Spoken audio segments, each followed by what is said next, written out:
Kinaumagahan kanina sa Kamara, isang church service ang isinagawa sa pamamagitan ng Feast and Congress, kung saan tinalakay ang diwa ng Lenten season.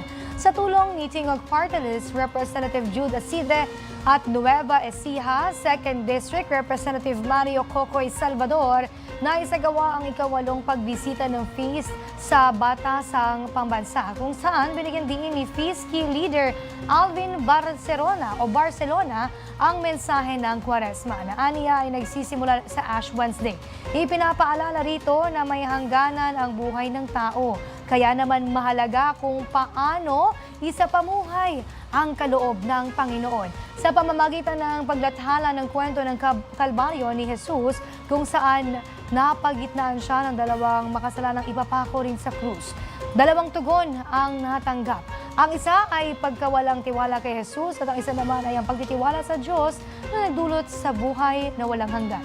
Sa harap ng ilang mga mambabatas at mga tauhan ng Kongreso, inihayag din nito sa gitna ng mga hangarin na umunlad sa buhay. Kinakailangang alalahanin na ang biyaya ng Diyos ay hindi para sa sarili, kundi para sa paglilingkod sa kapwa.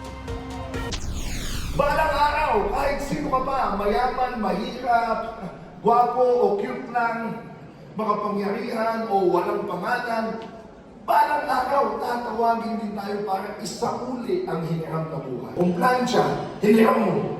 Pag sinuri mo, dapat ayos. Anong hiniram mo yan, maayos. Kung sinuri mo, umiinit yung hawakan na. Naku, mahirap yun. Ganun din ang buhay natin. Kaya pag tayo tinawag na, tayo talagang lahat ay tatawagin. Paano natin isasauli ang buhay na ito? Maaalala natin, lalo na sa mahal na araw, sa Kalbaryo, may 3 krus.